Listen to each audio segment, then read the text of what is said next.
I started working at Carson Hospital, and I would find some of them, all they would do is talk about the First Nations. Who was talking? The nurses, yeah. What would The they white say? nurses.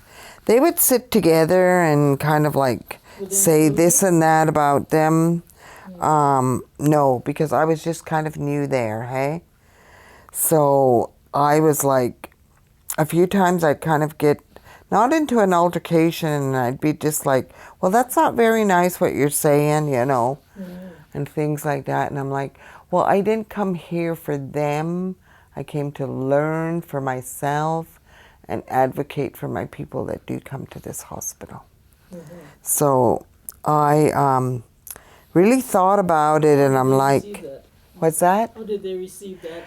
Well, at first I didn't tell them how, well, they would look at me and they just kind of walk away. And then I think they were starting to kind of be a little bit more discreet about what they say, because I was, you know, here's this Indigenous person that's around in this hospital. And I had to really think about, okay, what are you going to do here, Karen? Because obviously they're going to be this way, you know.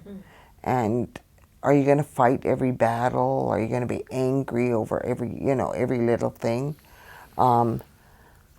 So what I came up with is How did that you I was really feel? that I was going to watch them. Okay. If I ever caught them, I was just going to quietly watch them. And they would, like, sometime, every now and then, when it first started to kind of happen, I'd find a little circle of them, and they'd just be talking about the First Nations, laughing about them, or, you know, things like that. And I'd just be kind of, they could be on this side of the desk, and I'd be over here, and I'd just stand there watching them. And then when they do finally see me, then they'll be like trying to, you know, kick the other person and let them know, then they all scatter away.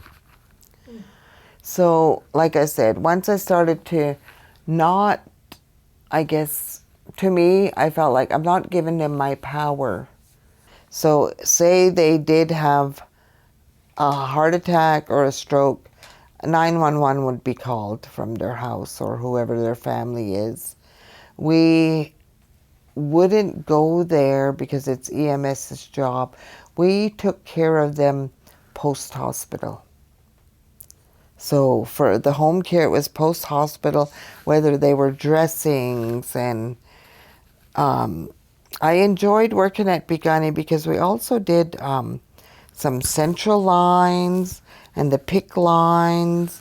We did suprapubic catheters. So a lot of it was educating these people and doing like the dressings on those IV lines. Once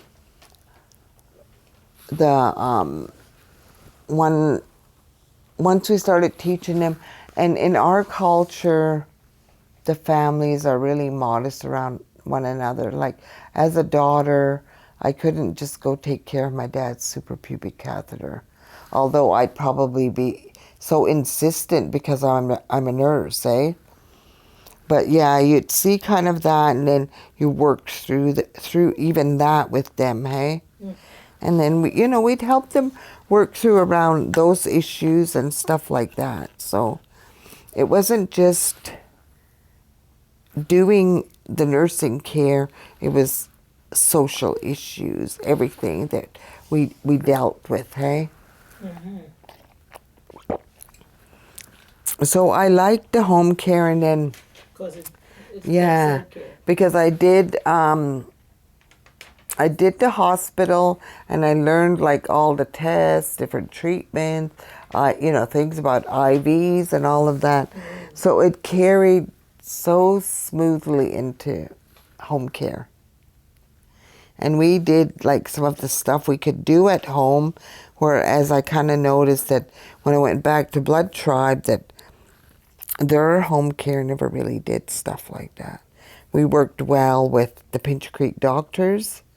They would teach us different things if we needed to, like be certified in even just putting in a subcutaneous line, hey? Okay. where you could give like insulin, or we had this one little baby.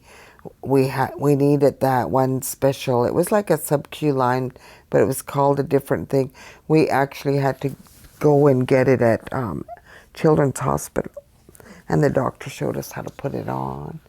We put it on this baby, you know, and so we did a lot of hands-on stuff, not just, you know. And when I went back to Blood Tribe, they did minimal hand stuff. We worked with Lethbridge Hospital for our IV stuff, you know. We made it a really good functioning home care. Mm-hmm. At first I was the home care there for 6 years, and then I coordinated the program for 4 years when I left. We're actually the first, we're the first First Nations community, Kainai and Piikani, to get the union in there.